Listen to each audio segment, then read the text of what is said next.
coming. Uh-oh. It's time for the Early Bird Special. Bringing you the best stories from the world of sports and sports entertainment. Now, here are your hosts, Sparky and Burdick.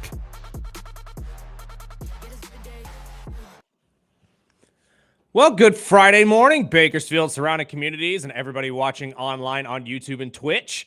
This is the Early Bird Special. I'm Chris Burdick. That is Sparky. Sparky, good morning, my friend.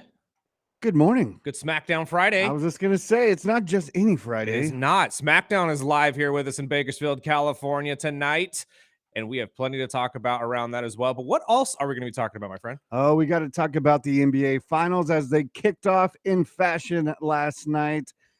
And not to any surprise, we both talked about that yesterday, but we'll get into that. We'll get into some other NBA news, maybe an expansion or two, but we'll get into that. Plus, the Women's College World Series is evened up. They'll go to a game 3. We'll talk about almost everything. We'll talk about some SmackDown preview, Money in the Bank preview. Rodgers finally signed his 1-year deal with the Steelers. We'll get into that. Well, okay. Did he sign or did he just say he's going to sign? He has to do his physical today. Okay. That makes sense. That's what I was reading. I was like, I don't know if he actually signed because everything I've read has been so back and forth about He this. agreed to terms, but we'll get into that. Some other NFL news. Plus, we'll have Chris Flail from local comedian from Timbler and the Well Comedy Club. He'll join us at 8 talking everything from wrestling to the NBA Finals. Plus, he's an Eagles fan. Yeah, I got to get his. So we got to hear that Madden curse. He was one of the first people to reach out to us, too, in disappointment about this. So I'm sure he's going to have a fantastic take to have. And then we'll have Bolt Brady from Bolt Brady and Bro to talk about how you can make money this weekend. I'm thinking we'll lean on game 2, which is Sunday. Absolutely. I want to see if there's any good prop bets to take for this final as well. I mean, when it comes to the finals, Super Bowls, all that type of stuff, although, yes, you can bet on the game itself. Everybody usually does. Who's going to win, all the point spread and all that. But there's also really fun prop bets that you can usually do. I guess in basketball, you could take it as how many free throws are going to be shot, how many three-pointers is Halliburton going to make, that kind of a thing. There's some weird prop bets. There always are. There always are. And I'm very curious to see if he's got a handful for these guys because that's usually where you can make a good chunk of change too. Because even if you don't win the money line, something good happened to you in that area. And I know a lot of you guys like to play your DraftKings or your oh Lord, I shouldn't have even started because now I'm going to forget what the name is. But you know what I'm talking about. Your fantasy-based betting apps. So hopefully he can help you guys with that as well. But I mean, we got to start there. We have to start with game 1 because, God dang it, man. Tyrese Halliburton did. Pacers with a chance to win it. Final seconds, no fouls to give. Halliburton looking. Halliburton driving, pulls up, jump shot.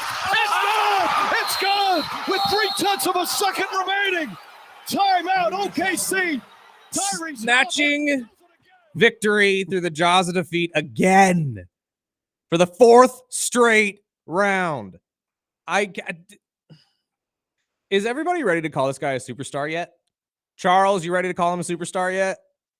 Because I'm going to tell you now, are we serious? What else? I mean, again, I get it. Don't get me wrong. Speculation, all that. Maybe we have to see it multiple years in a row. Okay, that's fair. But you have to admit, really? I mean, the guy only scored 14 points. I realize, don't get me wrong. But those 14 points came when they needed to be. You had 6 guys in double figures in this game. So is there a difference between superstar and just clutch?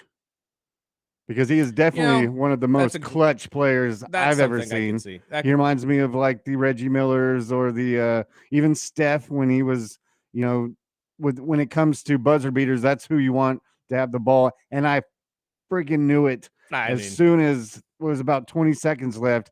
And I'm like, if they don't score right here, they left so many points out there in that game. Honestly, I thought when Pascal fell out of bounds and they were going to get the ball back and they challenged it. Yeah, I genuinely thought that's when the game was over. I was like, oh man, they were so close.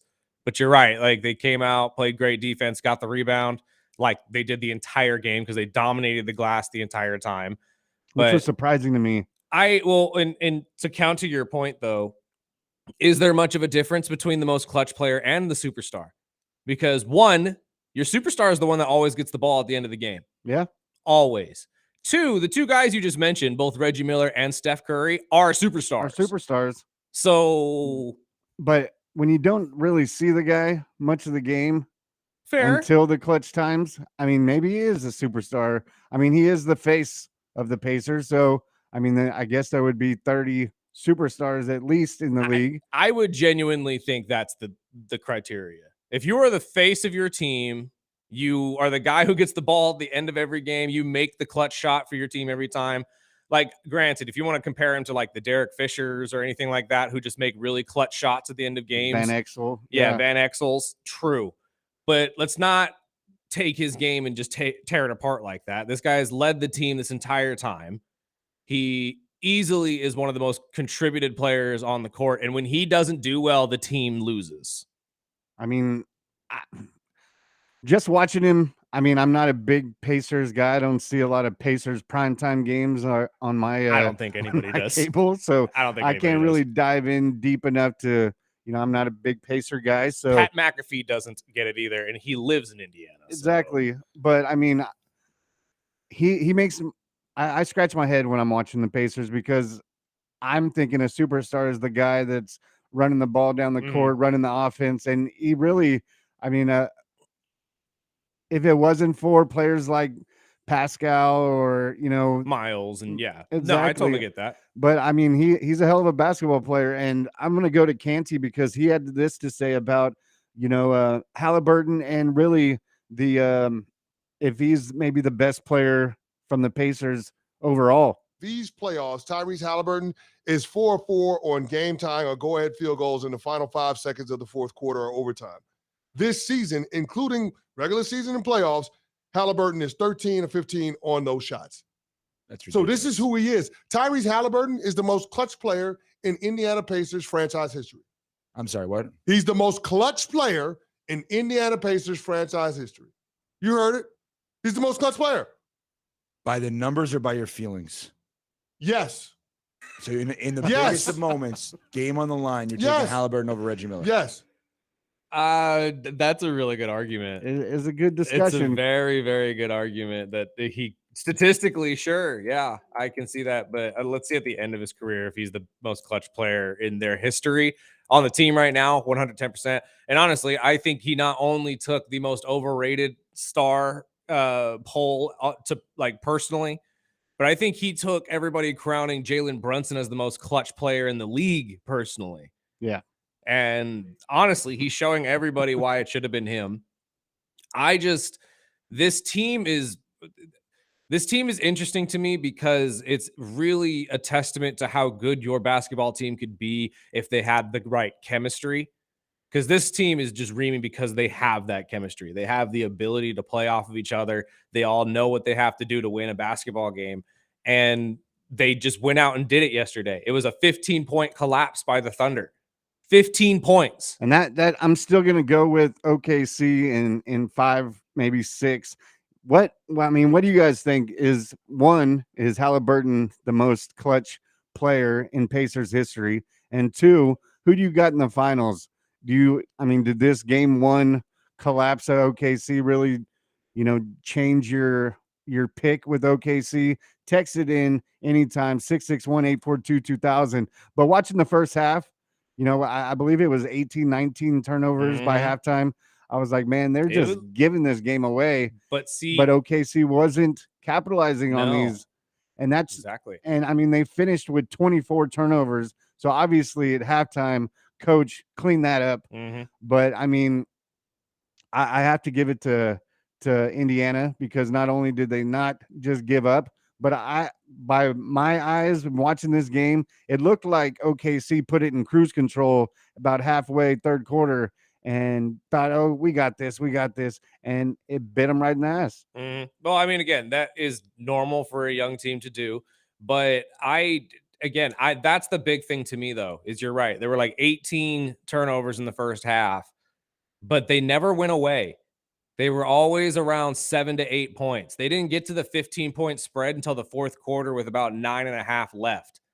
And then they had the massive turnaround where the Pacers said, all right, here we go. We're going to do it again and come back by 20, just like we did against the Knicks and just like we did against almost every other team we've played in this playoff run.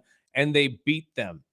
That's why, honestly, I'm not going to lie to you. I'm on the other side now. I'm going with the Pacers. They have proven to me that they can do this. They genuinely did with that game, because not only did you come down from a massive deficit, but you did so in a fashion that showed that you can dominate the game.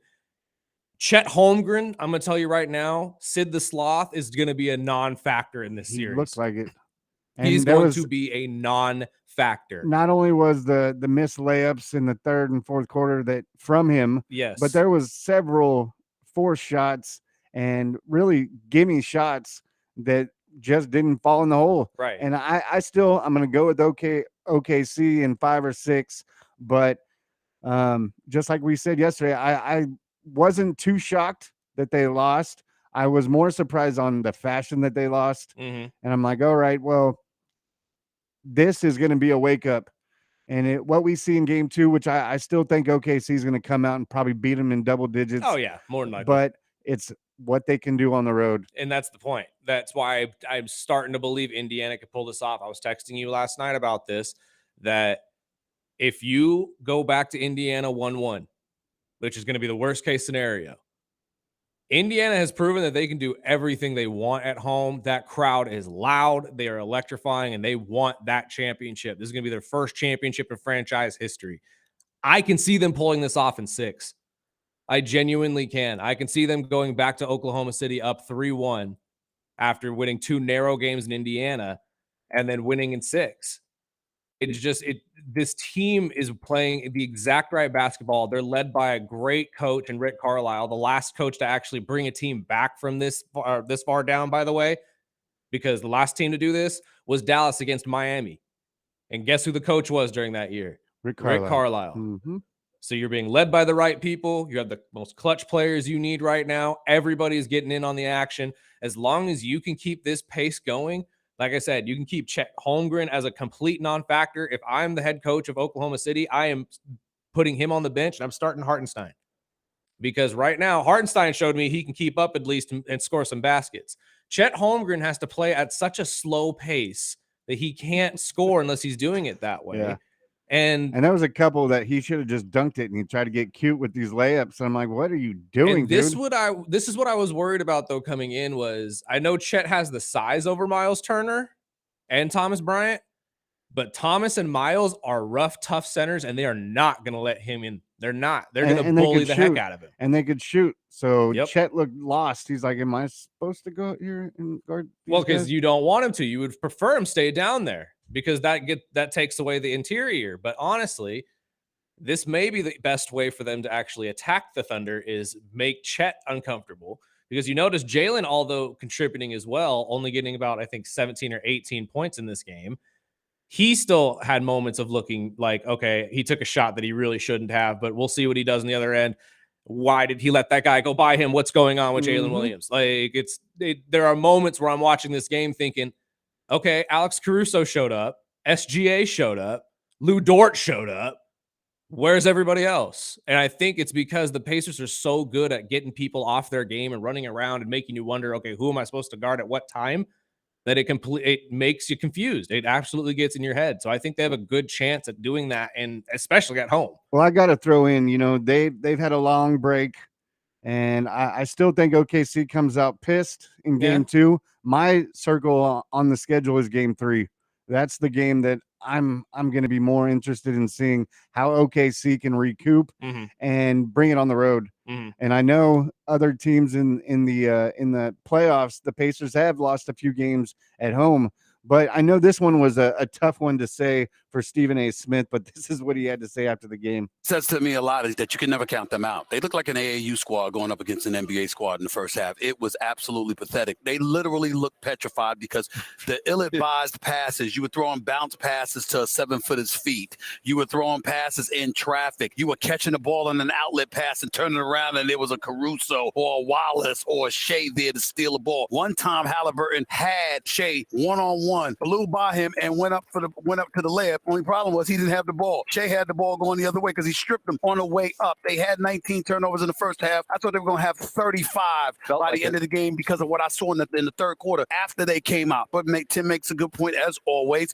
When you talked about they weren't converting turnovers. This is OKC coming the game leading everybody in the postseason. 21 points a game off turnover. Tonight, just 11 points. 11-4. And then I think about Halliburton, and what can you say about this kid? I thought he looked like a deer in headlights for most of this game. But when it really, really counted, he made the shots. The rest of the NBA, regular season or overtime, last 15 seconds of a game with the game on the line to tie or to take the lead, the rest of the league in the postseason was 4 of 26. Halliburton, 5 for 5. 4-game winners. They're calling him Halle Curry right now. Yeah. That's what they're calling him. Well, that's what they're calling him right now. I know, and I don't know what else to say.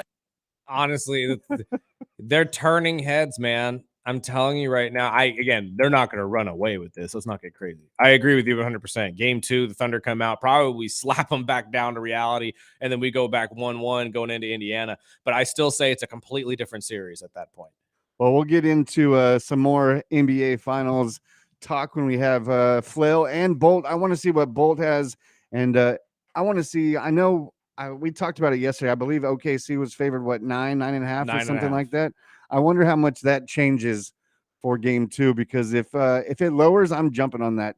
Honestly, I'm gonna look at it here during the break and see myself, because I don't know how much it changes. Probably drops to about 6.5, I would think, because you only lost by 1. That's still a big jump in lines. I know. But I mean, again, it's a 10.5 point miss, to be honest with you. But and I will jump on that as quick as I can. As you should, to be honest, as you should. But we'll get into that on the other side. Plus, Stanley Cup Game 2, we got to set that up for you as well. And I got some other news out of the NBA expansion. You think the league is ready for that?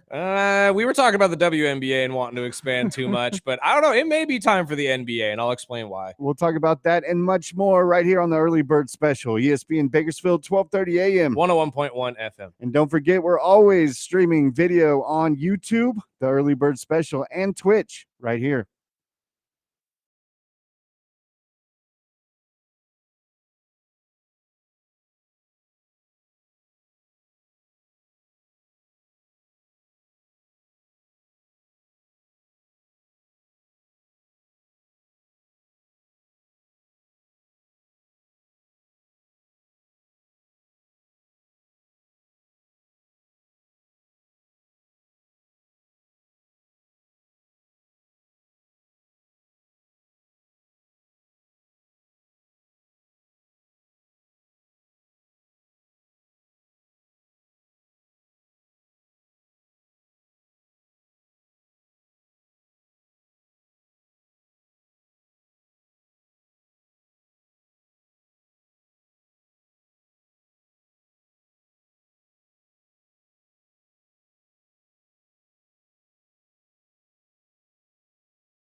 Welcome back. This is the early bird special. Before we get out of the NBA, there's a handful of stories we have to talk about. I totally forgot. We have to talk about too. And Adam Silver announced yesterday that the NBA expansion will be a formal discussion at next month's Board of Governors meeting in Vegas. This marks the first time that they've indicated anything about an expansion in a couple years. But Bring back the Supersonics. Bring I back the hope, dude. Supersonics. I love their logo. And Not that I I hate grew the up with that. Thunder. Not that I hate the Thunder, but honestly, it also makes me wonder if you do bring back the Supersonics, do the Thunder continue to use Seattle's history as their own, or do they now have to break away and be their own thing? Was it be like the Browns and Yeah, Ravens? exactly. And how did that work? You know, it's a really hard discussion to say because I think they just kind of took the history and ran with it. I don't think that either of them really acknowledged that. Because I as the remember other. Baltimore, I think it was more of a runaway from the Cleveland Browns. Yeah. And well, then the Baltimore Colts too. Yeah. That whole situation was ugly, but this is interesting to me because I kind of feel like it is time for the NBA to do this because you are starting to get to the point where now we almost have too many stars on each team. And if you bring in 2, maybe possibly even 3 or 4 more teams to the NBA, you can spread that out a little bit more, maybe get a little bit or some more of these guys on rosters that should be, especially in the G League and stuff like that, or the feeder leagues and stuff like that, that they're already brewing some rookies. But I don't know. I mean, Seattle and Vegas are the only 2 cities that I could possibly think of. Maybe Pittsburgh. If Pittsburgh could get behind a basketball team, do you think of any other cities that could potentially throw in on that? Not really. I mean, maybe another Florida team. I know Florida has always had a heavy sports. Jacksonville. Yeah. San Diego? Do you think San Diego would get behind a basketball team? I doubt it. No? I mean, I don't know. I think we're good in California with the teams we have. If there's one thing I've learned about we have, what, Californians, 4? we are never good. We already have 4. We are never done. But yeah, he had mentioned Silver cautioned that nothing is guaranteed. He said just selling equity in the league is going to be the hang up. Mm-hmm. But Seattle and Vegas are considered the front runners. So they've wanted to put teams back. Well, one back in Seattle and one in Vegas. If one is in Seattle, it's got to be the Supersonics, right? Yes. Oh yeah. They can't change a different name. But what would be the name in Las Vegas? Well, the female team took the best one that I've always said, and that's the Aces. I like that a lot. Honestly, if the Oakland A's do end up making their final transition over to Vegas, I thought they would also kind of fall in that line, but I think they're going to stick with the A's. So what I've seen, the favorites as of right now is the Las Vegas Vipers. I like that. Okay. The Las Vegas Blackjacks, which is stupid. No, I don't. Las Vegas Gladiators, Las Vegas Neon. What? Las Vegas Outlaws. I like that. Las Vegas Spades. Okay. And finally, the Las Vegas Bandits. So and Bandits just reminds me of like the old Madden days when you create your own team, and that was like the first one that popped up. I like the Aces. Aces or the Spades. I mean the Vipers. The Vipers and the Spades, I think, are the 2 that I would run with. I don't think you're going to run with anything Bandito related. Outlaws, anything like that. I like the Outlaws. Don't get me wrong; it's a great name, but it's kind of overdone at this point. It said other potential names have also been suggested, including the Vultures, the Bighorns, Lions, Scorpions, Jokers, Phantoms, and yeah. It's got to have a ring to it, and a lot of those are. Don't get me wrong, a lot of those are nice because they're like fun little things you can throw out there. But I do like the Jokers. That is actually pretty cool. But I think the Spades would fit really well, especially with the WNBA team being the Aces, and then honestly, marketability with that in Vegas is through the roof. And if you're in Vegas, what team name would you go with? Because what they have, the Las Vegas Aces in the WNBA. You have the Golden Knights in hockey. And obviously you have the Rebels, the UNLV. And are we if the A's end up moving, is they're going to stay with the A's? From everything that I understand, yeah, the plan is to stay the A's at least for now, unless they plan to change the name over to Aces or something along those lines. So, but again, there's talks that they may not even leave Sacramento. So Yeah. I don't know. I will see. We'll definitely keep you posted as the meeting is set up for July. Yeah. Yeah. So, and then this story that I want to get to real quick with Chris Paul, because this actually ties into this in my thoughts of the NBA having maybe too many stars. And text in on that if you feel the same or if you think I'm full of it. But it's 661-842-2000. Absolutely. Chris Paul came on the McAfee show yesterday, and much like what we were talking about with LeBron James the other day, you have to start taking into account that a lot of these superstars in the NBA are on the back ends of their careers and potentially maybe have 1 to 2 years left. And we got an indication of exactly how long Chris Paul plans to keep playing. So let's hear about it. I don't think I want to play for a while. You know, I'm being honest with you. Like, I want to be dad. You know what I mean? I still love to play. I was up in the gym at 6 a.m. this morning. How'd we shoot? Pretty good? I didn't shoot this morning. I worked out this morning. But yesterday I was in the gym. The day before I was in the gym, you know, and it's crazy. My daughter actually hoops now. So before I flew out here, I was in the gym with her for 20 minutes. Like with kids, sometimes you just got to do short sessions. So I was in 20 minutes doing ball handling with her, and it was priceless. You don't get that time back. Yeah, you're right. And it seems to go faster as they get older, from what I've been told. Yeah, but I want to hoop because I love to hoop. But at the same time, I do want to be dad. So it seems to me like Chris maybe has 1-2 years left. He also said in this interview that being away from his family for the last couple years has weighed on him, and he's kind of over it. So at the moment, he is a restricted free agent or unrestricted free agent, I believe. So I don't know. What do you think? Do you think he gets one final run? I think probably in Charlotte, since he is a Charlotte guy and wants to be close to his family. So if you're a Hornets fan, you might be seeing Chris Paul return back to the Hornets for a little bit. I mean, he's played 20 seasons. I mean, it's about that time. I'm surprised guys like him and LeBron can play for so long, to be honest, especially at such a high level. I mean, it might be a late pickup for a team this offseason. I wouldn't be surprised if he just calls it before the season starts. And that's entirely possible as well. But I don't want to see Chris Paul retired just yet. I would like to see one last year with him and him get his little send-off. Where would you put him, though, in your list of top point guards? Because personally, I put Chris Paul at least the top 5. Really? Yeah. And that's tough.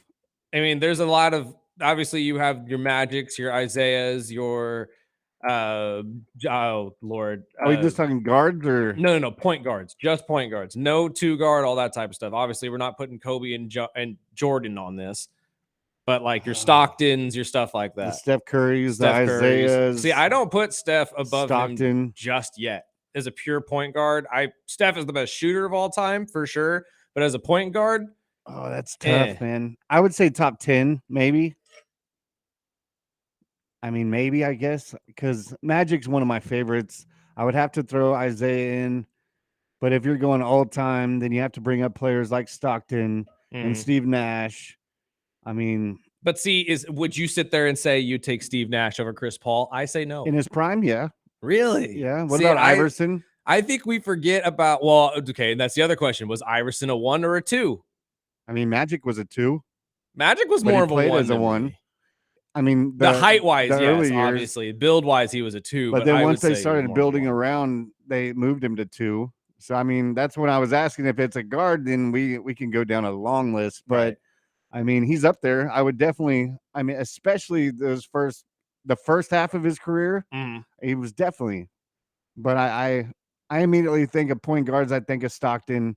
I think of Isaiah. And I think of Steve Nash. Because, I mean, you have to remember those were 3 or 4 years that he was running that league. Fair. But again, I also argue that people would say that one of his MVPs was stolen from Kobe. Yeah. And honestly, the guy never won a championship. So I can't say Steve Nash is any better than Chris Paul, although Chris Paul hasn't won one either. But I would say Chris and Steve have very similar skills, but I feel like Chris refined his better. Who's your one then? My number 1 is Magic. It's always going to be Magic's going to be mine too. But Magic is the best. It's a close with Stockton. Yeah, Stockton I think is number 2, especially statistically. But I mean, again, I recognize you have to throw in the Isaiahs and all that stuff too. I'm not sitting here saying that Chris is better than any of those people. I'd probably put Chris number 5. I genuinely would. I think like 5, maybe 5A, 5B, moving on 6. You know what I mean? Like you could talk me out of it, but I just feel like, especially in the last 2 decades of him playing, there hasn't been a more pinnacle of consistency at the point guard position. And honestly, as much as I really didn't want to see it back then, I really wish we could have seen him and Kobe play together. Yeah. I really wish When that they trade didn't would have veto gone that, through. That was the stupidest thing. Well, again, it's because the NBA owned the team at the time and they didn't want to go through with the trade. So, I mean, it's That the would have exact same changed- thing as the owner saying no. Like, you know what I mean? I think Like, that would have changed history. it would have. It absolutely would have. But over when you think of Chris Paul, I mean, over 20 seasons, he's played for 8 different teams. When you think of Chris Paul, who's the team you think of? Hornets. It's always going to be the Hornets for me. I know I know that was early in his career and it's a different time, but I always think the Clippers, but Clippers is another really good one. I think the Clippers and Hornets have to be the top 2. I really don't think about his time with the San Antonio Spurs because obviously they were not very good. But I if I'm thinking Chris Paul, I always just think of that light blue old school Hornet jersey. You know what I mean? That's why I think it'd be a really cool thing for him to go back, maybe mentor Melo for a year before he inevitably decides, okay, we're hanging it up. When I think Hornets, I think Alonzo and Larry Johnson and Muggsy Bogues. But before we get away from basketball, we had a couple texts. Pacers in 6, make the bet, which I do have a couple doll hairs. 10.5 is the line right now, which I'm not Oklahoma touching. City.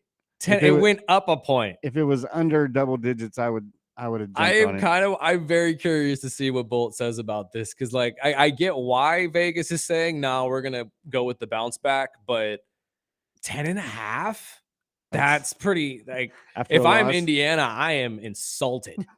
I'm coming out mad now. And I bet you, I wonder if when they go to game 3 and 4, if it swaps the other way. Probably. Well, no, I would say it probably drops down to maybe like a 2.5 point favorite for either side. It is a big jump. Usually it's a massive we don't see jump. big jumps like that.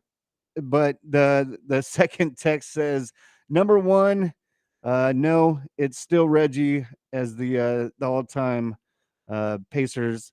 Number 2 is OKC, ABC, MVP, doesn't matter, Pacers in 5. See, everybody's starting to feel this. I'm telling you, they have turned heads. They've turned opinions, including my own. I'm starting to believe. I'm not going to lie. Our boy Flail said Pacers in 7. But we'll get into that. I'm just happy we got good basketball. Well, let's take a break. We'll wrap up the Women's College World Series. We'll even that one up. Plus, we got some miscellaneous news around the NFL and much more right here on the Early Bird Special, ESPN Bakersfield, 12:30 a.m. 101.1 FM.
You know, this is the one thing I'll give Punk. 'Cause I'm not a huge Punk fan. I'm not a big Punk fan. CM Punk has had the 2 best walkout songs probably in the last couple decades. I love Living Color growing up, Oh, that's and fantastic. now And I not so remember when much. they made him change from this song, I was actually kinda mad. I'm not gonna lie, I love this song, Kill but Switch. I didn't even know that was his song. yeah, no, it was his I original would have walkout never played song. it. That's why, Well, now I'm staying away from Kill Switch. oh, don't you start. I love Kill Switch. No, it was because that's why if you watch the WrestleMania match, that's why they did the Kill Switch song underneath because that was his original walkout when he was first wrestling for Did him. you see the video of his dark match where he did the Undertaker raising up after he Oh, was down, yeah. and then he was started yeeting? I mean, God, He look, man, there is a reason why fans love this dude. Don't get me wrong. I get it. And I get that behind the scenes he's had his issues. I don't care for him because of just the stuff I've heard about Phil Brooks and stuff like that. If I ever met the guy and he changes my opinion, he changes my opinion. I can always be swayed, but I just from everything I've heard, it doesn't seem like somebody that I would get along with. So I just Well, not a fan. Some side local stuff. Ridgeview High School's baseball team will play Costa Mesa Estancia in a CIF Southern California Division 4 regional semifinal today at 6. Good luck, boys. It'll be at Bakersfield College. The game was moved from yesterday to Friday due to some graduation ceremonies. Makes sense. And the venue was changed to BC after initially considering Ridgeview's home field. But the winner will face either top seeded Wilmington Banning or fifth seeded Rancho Mirage in Saturday's regional final. Go Wolfpack! That is my alma mater. And then a last text. He lists his point guards all time: Magic, Isaiah, Stockton, Kidd, Nash, Curry, and then CP3. And I totally forgot. See, this is another one. I love Jason Kidd. And honestly, I don't hate that you have him as number 4. I don't put Nash or Curry over CP3. I really don't. Like as far as being a pure point guard, I get that Steve Nash has his MVPs and was a star among the league when it happened, but Chris has had to play with less. Chris has gone through a longer career, I would say, and honestly, when I really put both their skills to like up against each other, there's not much of a difference between the two. The only thing that he has over him is the MVPs, in my opinion. But that's just me. I don't. And Steph, although being the greatest scorer of all time, let's not pretend like Steph is the greatest point guard of all time. I love Steph Curry. He's the greatest shooter of all time, and honestly, he's easily the greatest shooter off of a screen. But as a point guard and like dishing stuff out and stuff like that, you very rarely see him have 10 assists a game. And then he texts back, says, I'm taking the Pacers in game 2 and Panthers in game 2. And he's looking, I asked him if he was going to SmackDown. He said, of course. And he's looking forward to Stephanie Becker. Yes, you will see Stephanie there tonight because every single one of the Money in the Bank contestants will be here in Bakersfield tonight. Everyone. As Nick Aldis said on his social media yesterday, the general manager of SmackDown. I'm very excited for tonight's show. Me too. And we will be there in our shirts and everything. Come see us. We are actually going to be doing some stuff for our social media as well. So we'll, throw you in a couple of videos, ask you some questions, and just get your general thoughts on everything going on before Money in the Bank tomorrow, which is going to be a lot of fun. Well, before we get into the NFL news, what do you think game 2? I'm still going Oilers. I am leaning. I would not be surprised if it swaps back. So this series is so even. I love that it is too, but I'm also dreading that this game is going to be going at the exact same time as SmackDown. So I'm also going to go with the Oilers. I'm with you on that one, but I do think the Panthers even it up today. I think that they're going to come out with that relentless style that they're known for, and we may get a flurry of goals on Skinner pretty early here. I don't know though. I mean, obviously what we saw in game 1 would indicate that it doesn't matter how many goals they scored in the first 10 to 15 shots, as long as the Oilers can make their run throughout the rest of the game. So it's so back and forth with me. I really could not tell you exactly who I feel is going to come out with this series. I'm going to lean with the Oilers as I have from the get-go, but man, Kachuk, I apologize. Chunk sounds better. Kachuk does sound What better. about Bob?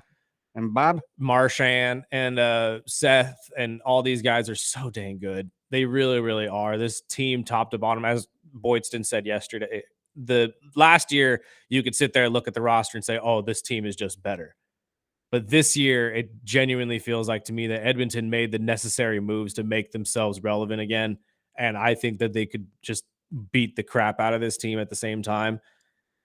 I don't know. The Rat Pack are really hard to vote against, though. I'm so back and forth right now. I apologize. Call me a pancake if you want. But I've got it set to record because usually. I'm having it on in the booth, big guy. Since SmackDown is early, I probably won't get to the booth. But right after Boydson left, which we talked Colts football because he is one of the few Colts fans I know. And right after he left, the news broke that Anthony Richardson is injured, like usual.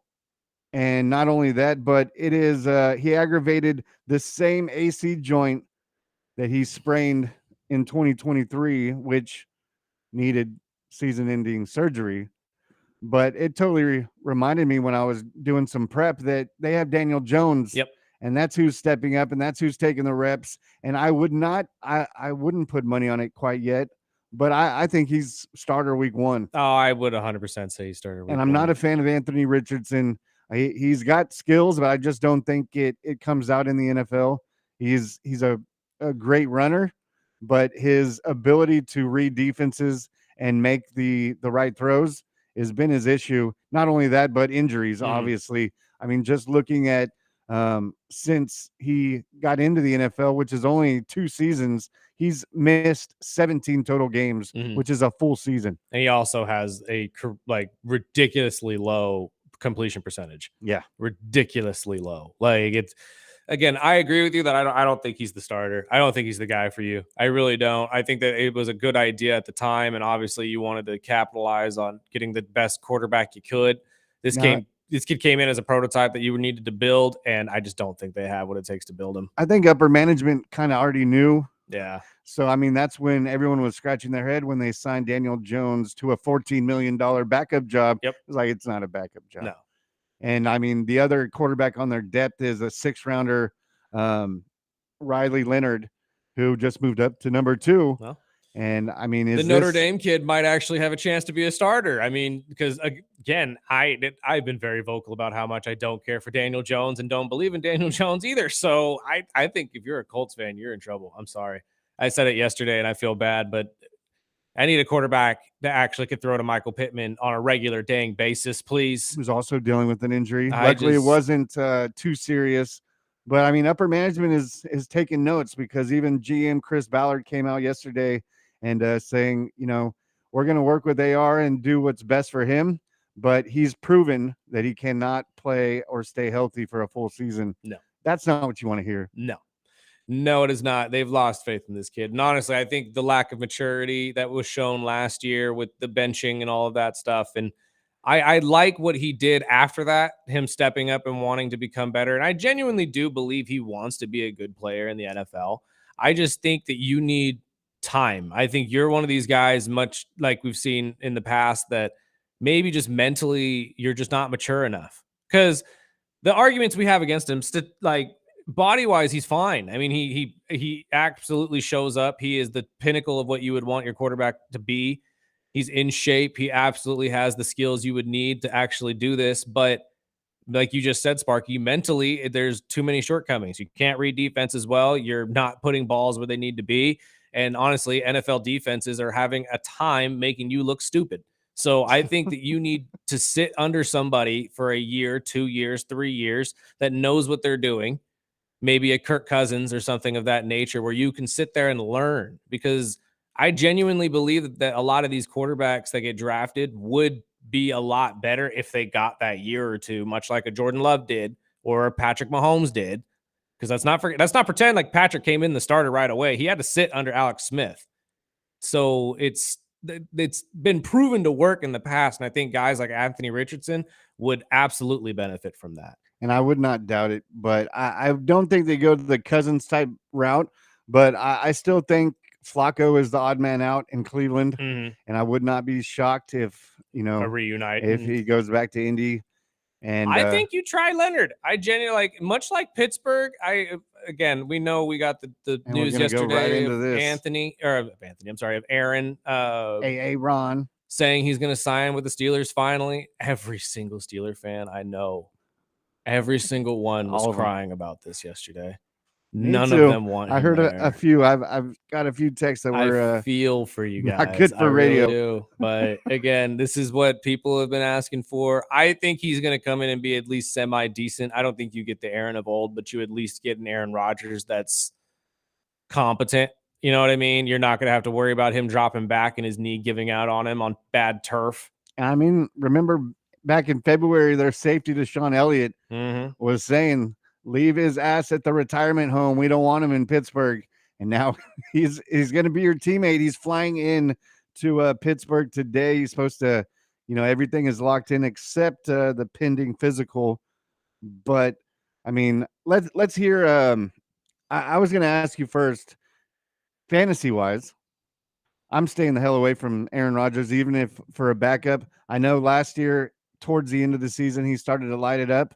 But he ended the final season in New York with close to 4,000 yards passing, 28 touchdowns, and 11 interceptions, which isn't as bad when you know he's a Jet quarterback. But what's weird is, Fields making the decision because supposedly he had an offer to stay in Pittsburgh, and he chose to go to the Jets, and Rodgers is in Pittsburgh. Well, who do you think is going to have a better year? This is a good question because honestly, week 1 we get this matchup too. Mm-hmm. Is that in MetLife? Is that in New Jersey? Yeah, please for me. I don't know. This is such a good question because I think Aaron is technically set up better. I mean, you've heard me say it for the last couple of weeks that if you played for the Browns or the Jets, I don't take anything against you. You're taking a job that nobody wants. Yeah, it's at the Jets. It's at the Jets. Oh God, Aaron may blow out his ACL again. Oh God. I was telling a buddy, I was like, "Don't worry about it, dude. He won't be there for 8. Yeah, he'll drop back in one play and say, "Oh no!" And week 8 he plays Green Bay. I'm like, he won't be there. This could either be a really, really good season for Aaron Rodgers to go out on, or this could be a really bad one. And I don't think there's going to be any in between. I don't know, though. I don't know if I could sit here and say that the Jets are going to be more successful than the Steelers are, because the Steelers have shown us at least you're going to be 500. At the very least, with Mike Tomlin as your coach, you're going to be 500. The Jets haven't shown us they could even get to 500. So if I'm a betting man, I'm going with Aaron just because of that alone. But I would think it's very ironic and poetic for both the Packers and the Jets to have gotten better after Aaron leaves. I think that would just be incredible, like an incredible story for us to talk about. Well, so Harry Douglas is on the positive side with this one. Go back to 2018 when Matt LaFleur was the offensive coordinator for the Tennessee Titans, and Arthur Smith, who's now the offensive coordinator in Pittsburgh, was the tight ends coach. Matt LaFleur in 2019 went to Green Bay. And although Aaron Rodgers still did some of the things that he liked to do offensively, the language was still Matt LaFleur's language. Sure. That language is similar to what Arthur Smith speaks. The baseline of the system he's been in already when he was in Green Bay with Matt LaFleur, y'all. It's not like he's going into this situation with a blind eye and has to learn a whole new playbook. That's not the case. I mean, yeah, but you're going to have to learn an all new playbook anyway. Like, my only issue with him going to Pittsburgh is, as we've seen with Arthur Smith, he's a run first guy. And I don't know if I've ever seen Aaron in a run first team. So I don't know exactly how he's going to be able to adjust to that and make the necessary plays, because he can't run like he used to. Like when we were watching Aaron Rodgers when he was younger, especially with the Packers, he was able to run and he was able to make plays with his feet. I don't know if you're going to get that, especially coming off of that gnarly injury with the Jets and, just him trying to piece together what was the best parts of his career. I hate saying it like that, but it's the truth. Yeah. We haven't seen the Aaron of old in a very, very long time. Although there have been flashes of it, we haven't seen it. So I mean, he's going to be turning 42 during this season. Much like when Brett Favre was in the back end of his career, let's not like sit here and pretend like we saw the best of Brett Favre in those final years with the Vikings. That's what concerns me is that yes, he's put into a good situation to succeed. But is he going to be the reason they succeed? I'm not 100% sure. I feel like it's going to be a heavy dose of leaning on these coaches and just leaning on the offensive schemes that Arthur Smith has made. I mean, usually Rodgers throws out the playbook and it's all his, and I don't see that in Pittsburgh. But one thing I wanted to bring up before we bring in Chris Fell is this the final year with Tomlin? No. Win or lose? No. Because that has been the main topic is – one, obviously they don't, or the rumors are they will never fire Tomlin. Right. It'll be more of a Tomlin decision. Yeah. But no, I think Pittsburgh's history has shown that though, right? Like well, the way they part with all of their coaches. But this is Chris Canny talking about that topic. Can you confidently say that Mike Tomlin will coach in Pittsburgh past this year? I can't. And the reason why I can't is because the organization threw it out there a couple of years ago after the playoff loss in Buffalo that they said they were tired of being one and done in the postseason. And how did they follow that performance up? By being one and done in the postseason in 2024 and getting embarrassed by a division rival in the Baltimore Ravens on the road. Something about that has to change. And if Mike Tomlin can't produce results, then all of a sudden, I think the organization can look at it and say that the relationship has run its course. I'm just wondering if it is below 500, say he just doesn't look good or he gets hurt. You know, sadly, if he gets hurt early. Are we going to blame that on Tomlin though? And no, but it's. I wouldn't say it's. Like we said, Tomlin's not going to get fired. No, but I think it would be his decision. Okay, I think I've done my time here. You think Tomlin's just going to get fed up with Aaron and just say, you know what, I'm done. I don't want to coach this. I don't. If think any so, quarterback dude. is going to do it, it'll be Rodgers. You know what? That's a fair statement. But again, we have to see how their relationship's going to be during the season. I mean, he did come out yesterday and said he had no problems with the timeline, and I mean that's just saving face. But I mean, what if he comes out and he plays like, you know, an old quarterback that can't do a lot of things that they need him to do. Right. But it's also vice versa. What if he comes in and absolutely tears it up and shows everybody he could still play? I mean, winning changes a lot of people's perspectives on a lot of this stuff. I mean, we've seen that in the NBA Finals. Absolutely. Everyone's predicting the Pacers now. Exactly. So I'm just saying recency bias is a thing. I am a definite, person that has that as a problem. But I don't know. I don't think Tomlin's going anywhere. If you're a Steeler fan, I'd calm down on all that noise. We got to take a break real quick, pay some bills. On the other side, we got our buddy Chris Flail. You're listening to the Early Bird Special on 101.1 FM, 1230 AM, ESPN Bakersfield.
Welcome back.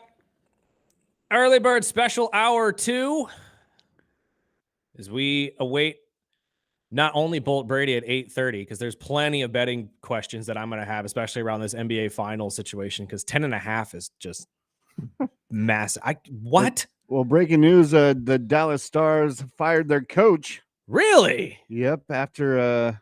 After getting to the Western Conference Finals each time the last 3 years, but never getting to the Stanley Cup, they let him go. Well, I mean, again, when you hit a wall, you have to figure out something to get past it. So I guess firing the coach is the next best thing. It's helped everybody else out. Yeah. But we have our first guest of the day. Our buddy Chris Flail is back. Sir, how are you? I'm great. So happy to be back. So happy to be a fair weather Pacers fan. What a time. I'm telling you right now, that's what I've been telling him. I think after last night, a lot of people are starting to say, oh, wow, they could actually pull this off. I know I sound crazy. I was saying this to Sparky yesterday. I was texting trash talk back and forth. But I was saying, I think the Pacers generally may have the better team. I won't go that far. I think that they're set up better. And honestly, they have a way to isolate a handful of players on the Thunder squad. Because I still say Chet Holmgren, unless you're actually like walking at a snail's pace, he can't shoot a basket. He's done. Yeah. He is absolutely useless in this series. Well, he had a unique series against Minnesota because their bigs are so slow that he could run around them. But Indiana's bigs are more versatile and still physical enough to keep him out of the paint. So he's got no options. It's like, I don't see Miles Turner allowing Chet Holmgren to back him down. No. And I don't care if he's a foot taller than him. He's going to probably push him out to the 3-point line. Yeah. And they're nearly as deep as I looked at the box score yesterday. They played 10 players. Oklahoma City played 11. There wasn't one Pacer that scored 20 points. Oklahoma City played a good Yeah, I mean, weren't great as a shooting team. No. Shea had 40. Lou Dort had a great game. Jalen Williams had a good game. Still lost at home. It's gonna be tough. I think they just they left a lot of points out there, whether it was stupid shots, missed layups, the turnovers, and not scoring on turnovers. And I think with the break between the conference finals into the finals, it was a wake up. And I think if you're gonna lose one, it better be game one. Yeah, that's fair. If you're going to lose game one, use that as a wake-up call, put some fire in you. And I still think OKC wins double digits in game 2, and then we have a best-of-5 series. And it's really going to come down to how OKC travels. I mean, I agree with that. All right, let's also not forget that the Pacers shot like 47% from 3-point too. They were almost better from 3-point land than they were with their whole field goal percentage. So I mean, that factors in. I don't know. This team just seems different to me. Yep. There aren't many teams in the NBA that lean on chemistry like the Pacers do. And I think that that's the best way to at least go about beating this Thunder defense, because as great as the defense is at making turnovers and making stuff happen for their offense, the Pacers nothing if you don't score on exactly. The Pacers just showed that they know a way to stop you from scoring off turnovers. So it's not going to matter at the end of the day. I don't know. I am starting to believe that the Pacers may take this in 6. Well, you're going to get 2 Halley games in the series, and yesterday wasn't one of them. No. He took 13 shots. What do you have? 13 points? 14, yeah, 14 something like that. Well, that's why I'm scratching my head with Halliburton, because he is a hell of a clutch player. Yeah. I could say he could have taken that clutch. Of course, they make the award before the playoffs when he, takes that from Brunson. But overall, I mean, the game doesn't really run through Halliburton. I think he is the guy you want with the ball at the end of the game, of course. But without the cast of the team, I'd argue the ball always goes through Halliburton. He just doesn't take the shot. Well, a lot of those, coming back, Halliburton was on the bench. I mean, obviously, yeah, you have to get your other guys in the game, but and the way the team is structured is they're all underrated. Like I look at Pascal Siakam the same way I look at Aaron Gordon in Denver's. Yeah. If you put him on Atlanta or Orlando, he is an perennial all-star on an 8 or 7 seed, but because he's in this mix, that's the only guy we forget. Really like. And because you have Shea and we're looking at Lou Dort as though he is the next Draymond Green, lockdown 3-and-D player. And I'm not confident that he's not going to revert back to young Lou Dort And I just don't think know. as a team concept, I think Indiana's got a real shot. Oh, they definitely do. Lou Dort, though, yesterday impressed the heck out of me. I think that he played a very good game, especially defensively. He did great, especially And first half. You need that from him being the first team all defensive player that he is. Yeah. And that's also why I think that Halliburton didn't get his shots off, nor will he probably get a lot of them this series, because that's what they did to him all regular season. They just disrupted his game. Yeah. Which is understandable, but that's why I say I argue that the Pacers offense always runs through Halliburton, because Halliburton is the one who brings the ball up. Granted, they pass the ball and they share it all the time, but there's no indication to say that Halliburton isn't the one that's making those plays. He may not get the assist, but if you look at the assist numbers, you look at the way they play the game as a whole, Halliburton is the vocal leader throughout this entire thing. So I wouldn't necessarily say that the ball doesn't go through him, even if he's on the bench. Yeah, and you're right. You'll see him try to drive and get stuck. Right. He'll pass the ball, and then when they swing, they'll kick it back to him at 35 feet near the half court line to even just swing the ball and get the offense going again. It's very interesting. And I'm really leaning on the fact now that the Pacers, or not the fact now, I said this yesterday as well, but I didn't really take this into account or as a big indicator of how this series was going to go. But the Pacers have way more players and people on the roster that have been to the finals than the Thunder have. Yeah. And that does matter. Yeah. You have 3 players that are constant contributors on the Pacers, plus your head coach. Yeah. So that's a huge lean towards the Pacers. Well, and to borrow MMA logic from Uncle Chael Sonnen, I watch this stuff, and he always talks about a fight, and he always says when you go into a fight and you realize mid-fight that it's going to be more difficult than you have prepared for. Mm-hmm. Very difficult to overcome that. We saw Oklahoma City struggle against a dysfunctional Denver team. Mm-hmm. They went 7. Then they play Minnesota and just tear mob them them. apart. And analysts, everyone anointed them. This is more than likely going to be a breeze through. Game 1 happens, and it is just as gritty, grind them out as every Indiana Pacers game, despite the fact that the first half looked like an absolute. Yeah. It looked like what everyone said it was going 40. to be, and you could kind of see it wash over the young Oklahoma City team of, this is something different. And they've gotten through Denver, but after having the easy conference finals, I just don't know that they're prepared for as long of a series as I think this is going to be. It's just funny because pre-5 o'clock yesterday, OKC would won it in the media's eyes. Yeah. And everything I've heard since 8 o'clock last night, it's all Pacers, all this and all that. It's only game 1. I just hope it's an entertaining series. I'm still going to back up anyone but the Pacers, but I mean, and I think game 1 is a good indicator that we're getting good basketball. Yes. In this series. I think Sparky just can't deal with the idea of Miles Turner getting a championship ring. That is absolutely the truth. And is it just me, and or Tyrese Halliburton? Does SGA look like Dave Chappelle's R. Kelly when he really does? Because I couldn't unsee that last night. I was walking around the house singing Bump and Grind. My wife's like, what the hell is going on? No, I swear it's because of Shay. I swear it's because of Shay. I swear, baby, I'm not trapped in the closet. I know. But no, I don't know. Actually, talking about Shay real quick before we move on to the next topic. What this entire movement on the internet calling him a free throw merchant.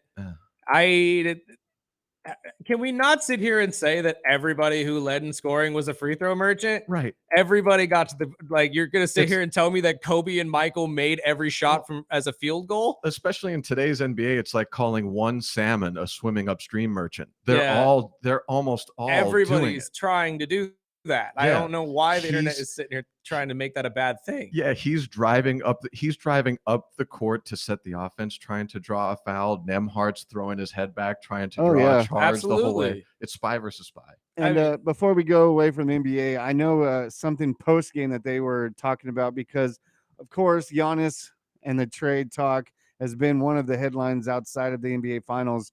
But one topic got brought up that I want to see what you guys think. But they think if the Knicks want anything to do with Giannis, it would take a Brunson trade back to Milwaukee. I don't know about Brunson being traded. I think it would be Karl Anthony Towns.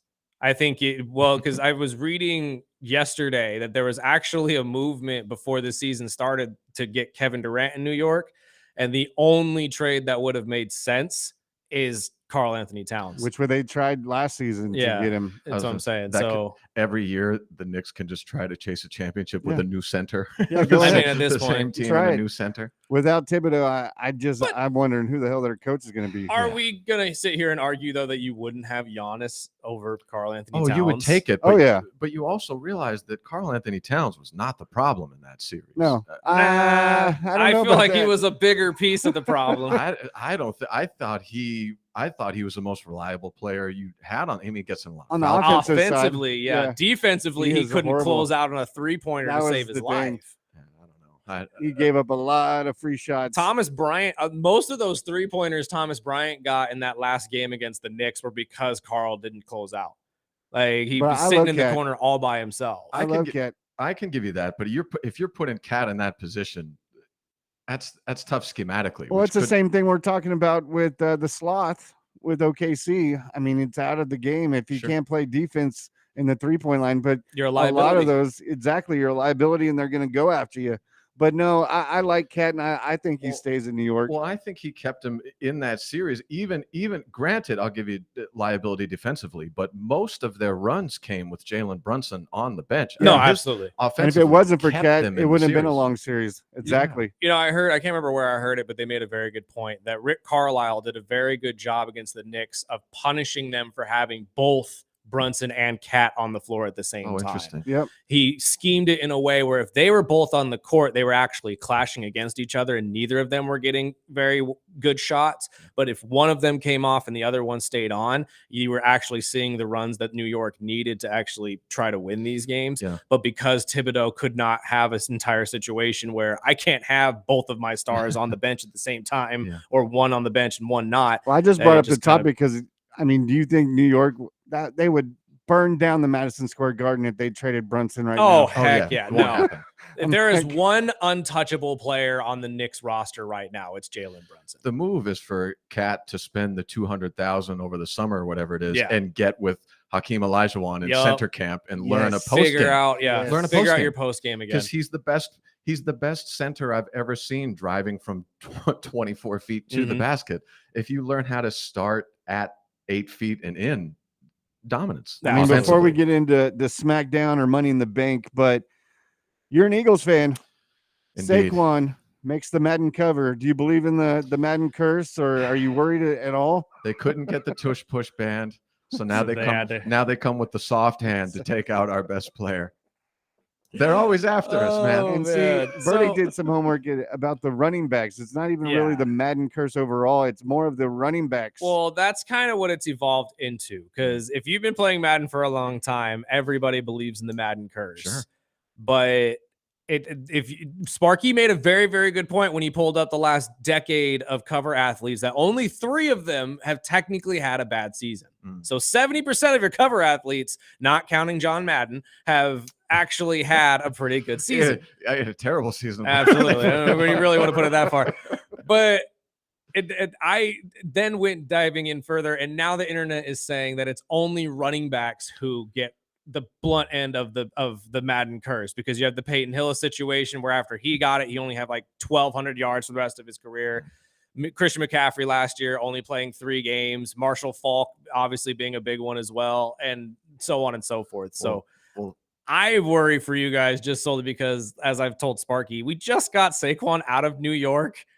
Like, why are we cursing this Don't kid do this. right away? Yeah. Like, let's let I mean, him if- breathe. if for a a video sec. game cover is your worry, then well, good luck. 'cause So- try being a Dolphin fan. that's true. I wish that Paper was the bones and only glass issue. skin. That's true.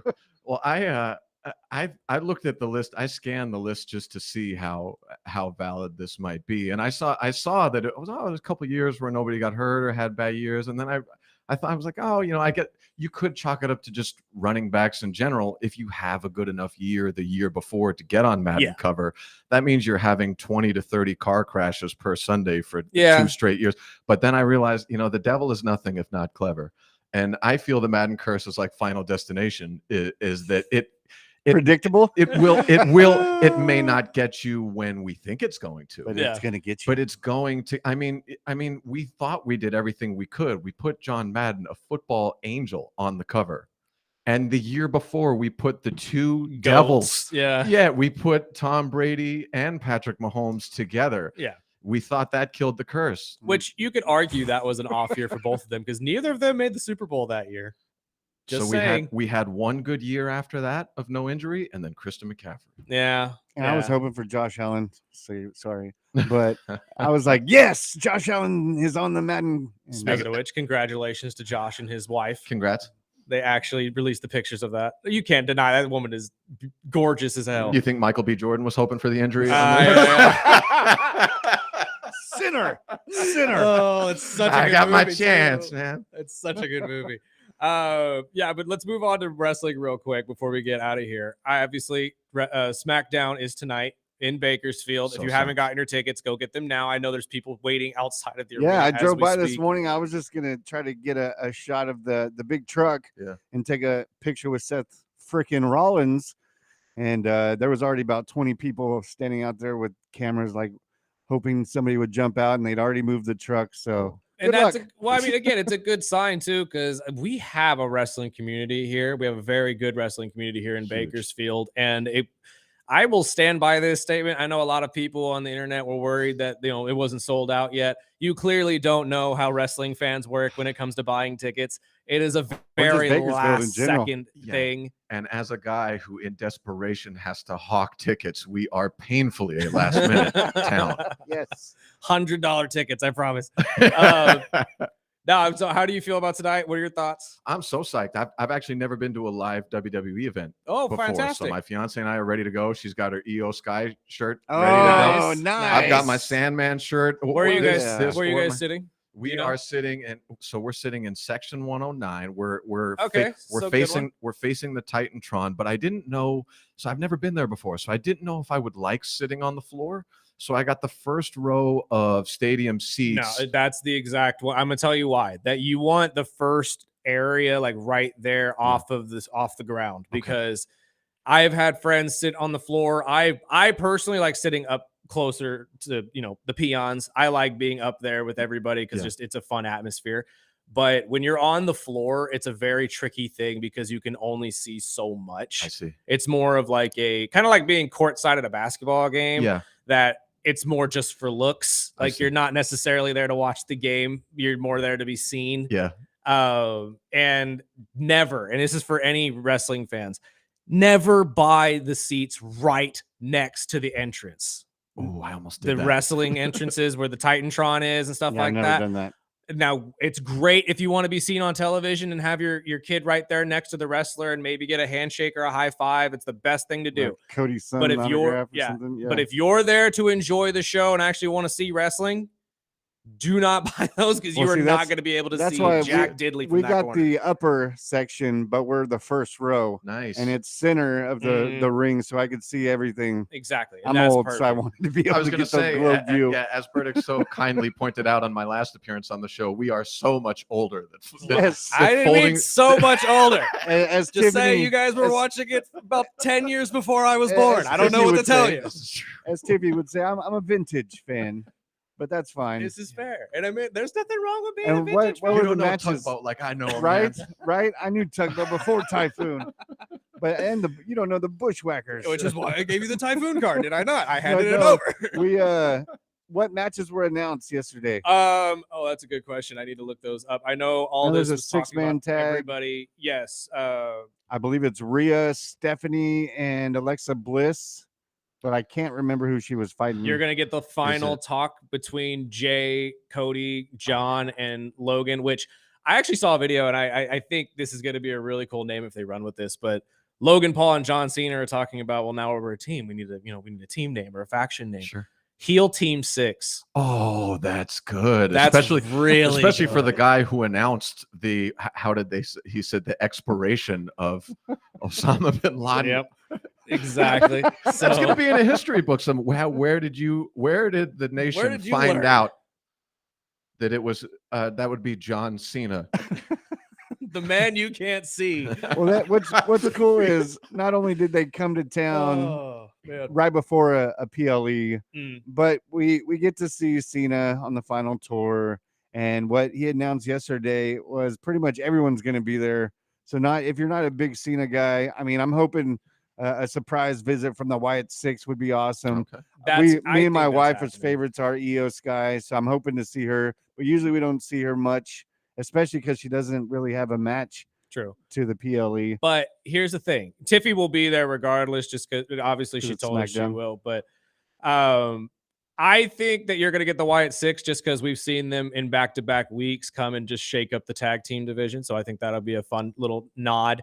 And this is the best show to come to if you're Bakersfield, because not only do you get massive promos from everybody tonight, but let's not forget, this is a 3-hour show. 3 hours. Yeah. Like if this was Raw, it'd be maybe 2, but you're gonna have 3 hours of WWE wrestling plus dark matches in the beginning. That's what I was gonna ask. Do they do? I've gone to the old school SmackDown when it first came. When they actually announced SmackDown was one of the first SmackDowns came to town. So I got to see Stone Cold and 1974 and The Rock. Right? No, I actually went to the convention center for my first wrestling event, and it was Undertaker when he came out with Paul Bearer, and he beat up on Hacksaw Jim Duggan and put him in a body bag and dragged him out. But no, before we'll get away from the age. But do they? I know they're starting the event at 4:30, so I'm expecting some dark matches. I would expect some dark matches there as well. Get there as early as you can. I don't know who will be in those dark matches. Yeah. They never announce those. And the only match to be announced right now is the one Sparky already talked about, which is the 6-man tag between the women. You have Rhea, Alexa Bliss, and Stephanie going against Roxanne Perez, Julia, and Naomi. I can't wait for that one. Yeah, that's going to be awesome. That's a great match. And I'm also, I don't know about you guys, but well, me and you were talking about this before the segment started, but being one of the final stops of John Cena's retirement tour is pretty cool. Yeah. And I'm genuinely curious what Logan and John are going to say about Bakersfield. Oh, yeah. Because we're going to get thrown into some trash here with those two LA stars. Yeah. So we're going to hear a lot of interesting armpit. things. But they going to have Bakersfield Cena shirts? That's a good question too. We need to know that. No, they're not. I got an email about it. So they did the Bakersfield specific tour, but there's nothing Bakersfield specific. It's just it's a yellow. What oval. would they give him? It's a yellow oval with Lakers logo font, and So I they're going LA. almost sent them a message and was like, dude. I sent him a picture. Here's the Bakersfield arch. Put Bakersfield in these letters. Put some country music instruments in the back of the thing. You'll sell 1,000 times more of these. You think they mentioned, of course, Buck Owens or the Bakersfield You Sound? can do that, or something. even if you wanted to lean on the Oilers colors, That's just what I because of the thought. Condors. Because I was going to ask what color you think Cena's going to come out with. It's got to be yellow and gold. It will Or I'm be. sorry, gold and purple. It has to be Laker colors. that was- Because you're right. I mean, tomorrow they're going to be in LA. It's going to be the entire thing anyway, unless he goes Clipper colors, since it's Inuit Dome. Yeah. Honestly, if you wanted to piss a lot of people off, come out in Clipper colors. That's what You'll anger an entire fan base. Yeah. So Well, before we wrap it up, Money in the Bank predictions. Ooh, I'm going Rhea with the women. I think I would love I think Bliss, we got the inside. but I don't think the story I think we got works. the inside I scoop don't- with that one. Yeah. Oh, you did. Tiffy, I think Tiffy kind of Tiffy dropped that picked for her. Tiffy us. tipped it. Well, I want. well, Tiffy picked her and said that she believes that Rhea deserves it, that and then she's going to go after Io. See, I'm going dark horse that it may be Julia or something. I think so too. To go after Intercontinental title or some lower level title. But on the men's side, considering the story they're building up of the new evil empire that's supposed to threaten the business, if Seth Rollins losing to Jey Uso in the title match, if he loses this too, I just don't know how far you can push this storyline without some forward momentum toward a belt. That's fair. I don't think it makes sense for him to win this one, but considering how they've spent the last 4 weeks, I have to predict him. So here's why I think it's going to be Seth Rollins as well. It's 'Cause going to he's be the either best? Seth or Solo. I think Seth Rollins Oh, wins yeah. because he is the best wrestler in the match. However, I think that you set up a perfect same-day cash-in where he takes that belt off of Jey. Then we finally get the Seth Rollins v CM Punk matchup that everybody was waiting for when he came back. Yeah. And because that's been brewing for God knows how long. And as much as I hate to say it, another Jey Uso versus Gunther match wouldn't really, have anybody standing out of their seats. Yeah. So Women's side, though, I have to agree with you. I think I would like to see Julia win this one or Roxanne Perez, but Julia would probably be my number one choice just because I think with her, you have the ability to either cash in on Io or Tiffy. I agree. I think it's going to be Rhea or Stephanie. I like it. I would like to see that become a tag team. Yes. I would like to see a lot of people Stephanie and Rhea go for the tag titles together. That would be awesome.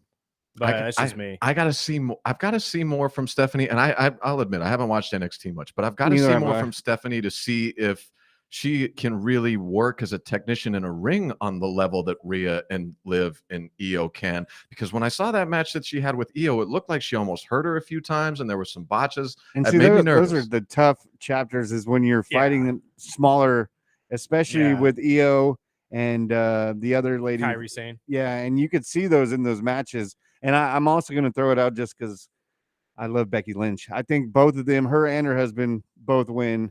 And finally, Becky gets that title from Lyra. She needs to rip that off of Lyra. We need to get both of those belts off of Lyra and Zelina Vega just because you need somebody with them that's going to make them pop. Yeah. We need somebody that's going to we need a steamboat to just come through and actually make these things valuable again. Yeah. I don't know. Yeah, even it's going to be tough to make Lyra work, and even on the entrances, you just feel the pops. Yeah, you hear. Yeah, like nobody really likes that anymore. Stop dude. dressing like a bird. Figure you got it. You need a new thing. How quick is it going to be? They start chanting "Our Truth." Oh my god! I'm going to chant what it. I'm wondering about. See, and that's where I'm wondering too. Is that we got to remember we got to be good people here. I hope. Let's bring them back to Bakersfield. Right? Let's not give them a reason. I know I'm anarchy you're the tonight. Sandman. I get it. But your first and last event. I'm gonna toss you a towel can, and if you don't smash it against your head, I'm gonna be so upset. You're never allowed back on the show. You're never allowed back on the show.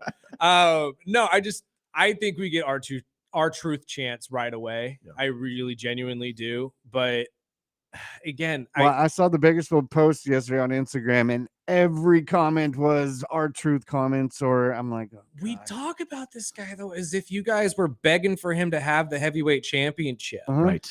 Like no one was talking about him when he was barely wrestling for the last couple of years. This is something that it's like you took a candy away from a kid and now he can't get it out of his head. That is what we as WWE fans are, as petulance. We do not put up with what we consider injustice, like the Daniel Bryan title push. Yeah. As soon as he got that belt, we were like, oh, yeah, okay. Yeah. It's the same thing with Lyra. Everyone loved her. Gets it.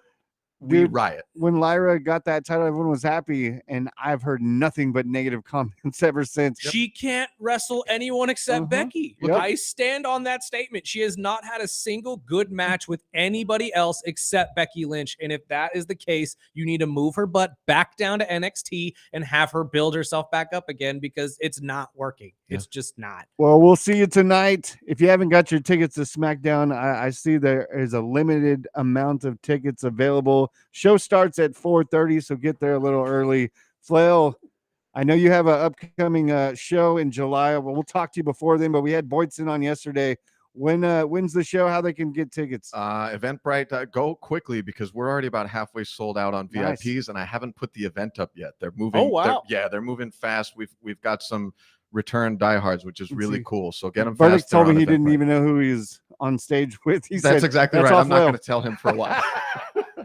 Well, we'll talk to you in a couple of weeks, and we'll see you tonight. Thank you guys as always. We'll put your wallet away because we'll got Bull Brady coming up, and he'll throw in some info that you'll need ahead of Game 2 of the NBA Finals coming up this Sunday. And we'll be with Bull Brady right after this break on the Early Bird Special. ESPN Bakersfield, 12:30 a.m. 101.1 FM.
This is the early bird special, and it is time on this Friday, as it usually is.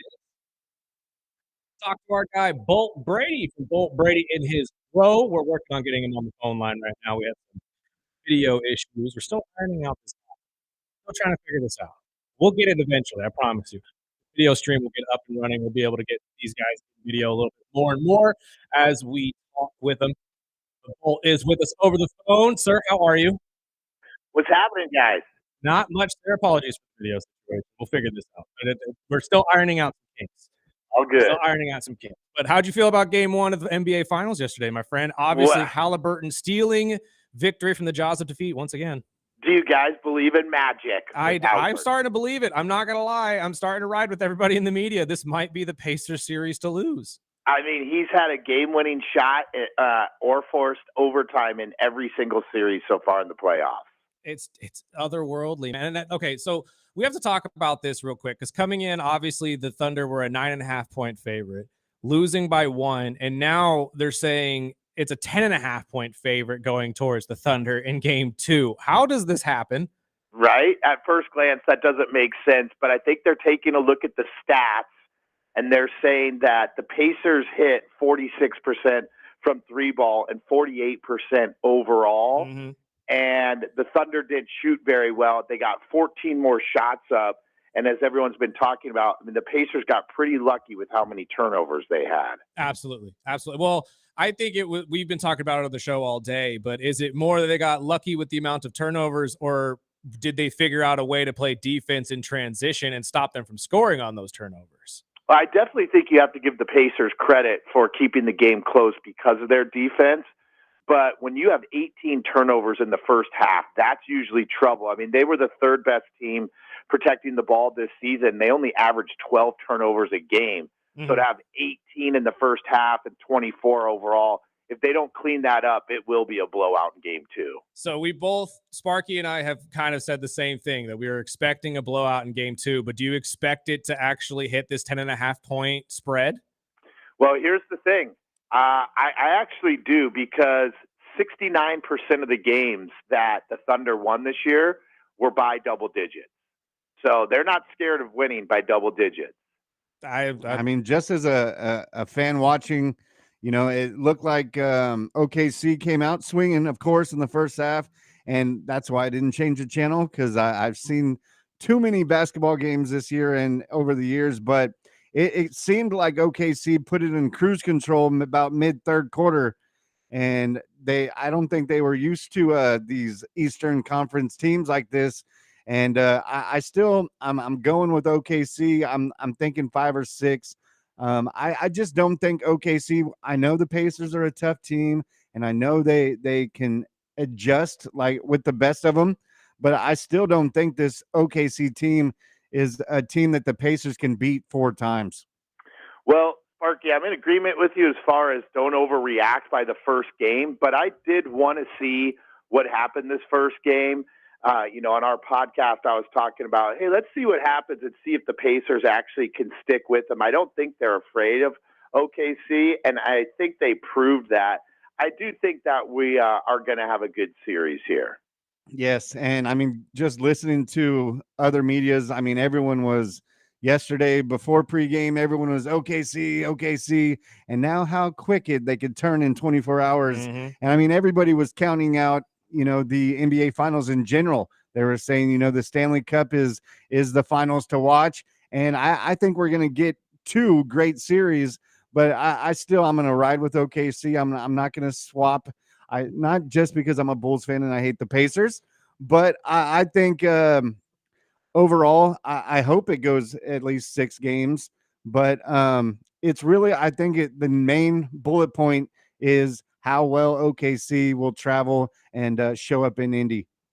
Well, see, that's the problem, because they haven't played very well in the playoffs on the road. They were 4-3. So they play great at home, and then they go on the road, and there's trouble. So that's why I really like game 3.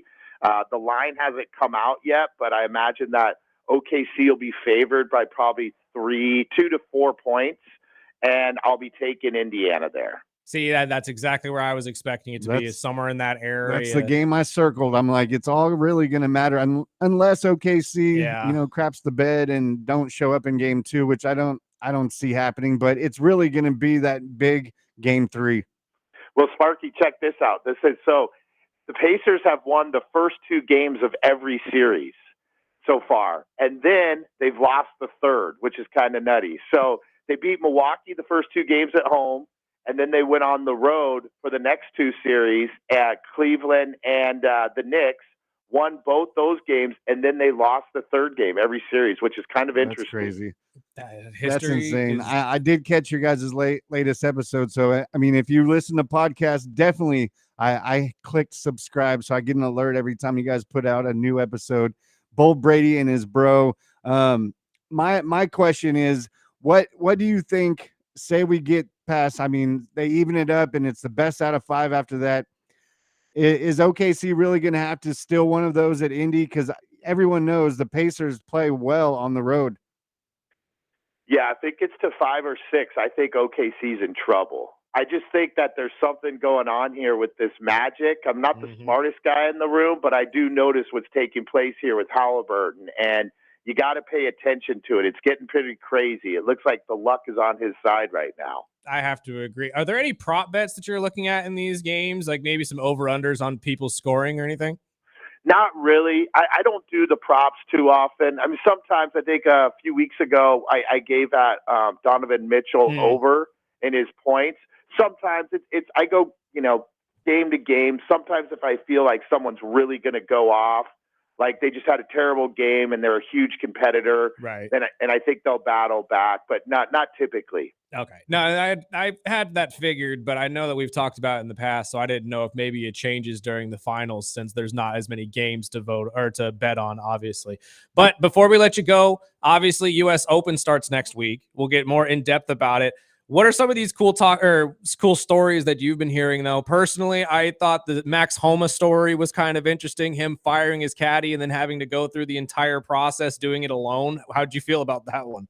That was kind of nutty, right? And Max it's funny because we've been talking about Max on your show for the last couple of weeks. I think that the most compelling story that I saw was I saw an interview with Rory McIlroy, and he basically was saying, hey guys, I accomplished, this huge goal.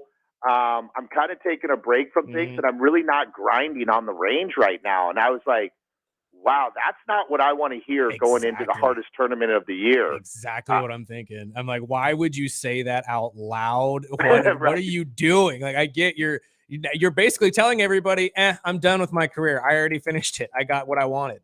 Right. But you know what? As sports investors, we love it because we're going to fade him at the U.S. Open. So there'll be, when he's going head to head, like with Scotty Scheffler and some of these other guys, I'll be going against Rory. And I'm a Rory fan. I'm Irish. I like the guy. But Rory, come on, bud. You got to zone in. That's what I'm kind of thinking too. I mean, will this affect your guys' betting in the future? Say he comes out and he just spits the bit and has a horrible showing at the U.S. Open. Are you going to kind of take that into account for the rest of his career now, thinking he's not going to take anything seriously? Well, I don't know about the rest of the career, but definitely the rest of the year. I think he's shutting it down for the rest of the year here. And the U.S. Open, it is brutal, as you guys know. It's such a tough test that if you're not zeroed in, it's going to be a problem. So, and then one more thing I have to ask you, what's this story about this 16-year-old that qualified, and does he have a chance at all? No chance. No chance. I mean, congratulations, young man. That is awesome. It's a cool story. I mean, a kid shot, I think, 18 under or something like that to qualify. So I was like, hey, maybe we're looking at the next Tiger or something. Right. Well, you never know. I mean, that's what's cool about golf is that younger guys and gals can sneak in there. You don't need to be like weigh a certain amount or be a certain height like you do in, let's say, football or basketball. So that is cool. I mean, great accomplishment. I wish I was that good when I was 16. Yeah, no kidding. I wish I was that good now. But hey, exactly. I know we're going to be starting this U.S. Open before we get to talk to you again. So do you have any early predictions of who you think is going to win? Well, I mean, I don't know how you can go against Scotty, right? He won 3 tournaments in the month of May. He's just absolutely on fire, and he's so much better than all the players. The only problem is his odds are under 3.1 or under 3 again. So there's not too much value there, but I wouldn't bet against him. And so what I'm going to do is I'm going to be doing the individual matches, like I said, and going against Rory. That's going to be my strategy going in. Okay. And do you think Scotty winning so much is a good thing or a bad thing for golf? Because I feel like when you start seeing somebody kind of dominate this much, people get bored with the game knowing who's going to win. You know what? That's a great question, and I can see where people come from, because as teams or individuals start to dominate, people kind of get bored with it. You know, it happened with the Patriots and whatnot. Personally, I kind of like when people dominate, just knowing how difficult it is to do that in sports, for them to do that against these other athletes that are just unbelievable and the best in the world, for them to be dominated that bad, I think is pretty cool. I have to agree with you. And if you're the person, obviously it's just one long story that you get to follow and hope that he achieves the ultimate goal of being the greatest to ever play the game. So I agree with you that I don't think it's going to hurt golf that much, but I don't know. We're seeing the teams like the Patriots and the Warriors and stuff like that dominate for so long. I got to understand that people are going to get fed up with it eventually. Typically they do. Yeah. So, but thank you, my friend, so much for your time. We'll talk to you next week. We'll dive more into the U.S. Open with some other stuff as well. All right. Take care, guys. Thanks, brother. We got to take a break real quick, pay some bills. You're listening to the Early Bird Special on 101.1 FM, 1230 AM, ESPN Bakersfield. And again, don't forget, go follow us on all social media, Instagram, Facebook, TikTok.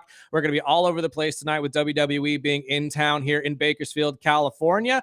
And go follow us on YouTube and Twitch as well. We'll be video streaming our shows every single day from 7 to 9 a.m. We'll be right back.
welcome back. This is the Early Bird Special final segment of the week. Thank you so much for joining us. I hope you join us again next week, Monday, 7 to 9 a.m. as usual. We'll have everything. The NBA Finals Game 2, Stanley Cup Game 2. We'll know who your Women's World Series winner will be, whether it be Texas or Texas Tech, which is going to Game 3 tonight. And I believe you can hear it here on ESPN Bakersfield. Am I correct? Coverage starting at 3:45 today. Plus, we got the Red Sox and Yankees on Saturday, 4 p.m., as well as the NBA Finals Game 2. Pacers at the Thunder at 4 p.m. But of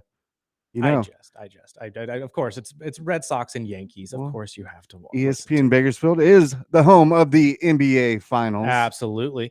And honestly, you're going to want to watch and listen to these games because it's going to be a great weekend of sports. Plus, you got Money in the Bank tomorrow and Worlds Collide. I keep forgetting to actually point that out. For those of you who are more old school, traditional luchador fans, maybe you Lucha Underground fans who have been looking for something different that, since it's been off the air for quite some time, AAA, this new luchador, or I shouldn't say this new acquisition that the WWE made is a all luchador based wrestling promotion that will be doing a cross promoted PLE with the WWE this weekend as well, right before Money in the Bank, called Worlds Collide. Is that Gable's in it? Gable is in it. Yes. And he's in both then. Yes. He'll be El Grande Americano will be in one. Yeah. I'm just still Gable's not boots. okay with this. I'm so not I get the wrestling fans uproar, man. It's just cool to see him get wins. It is awesome to see Chad Gable get wins. Yeah, but it's not him. So it's like, please,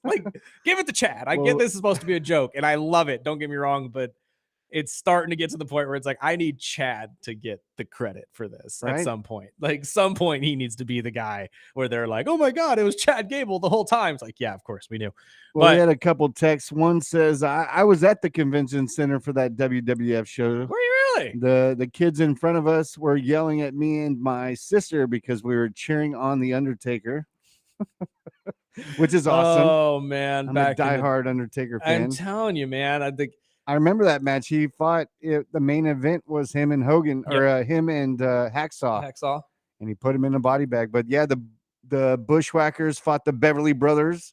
There was some good matches. Earthquake was there, but the other text says now that Aaron is in Pittsburgh, does that mean Alan Lazard will be there soon? Probably. I mean, it depends if Alan wants to follow Aaron. And I don't know exactly. I know we like to joke and play all these games about how Devontae and all them have to follow Aaron.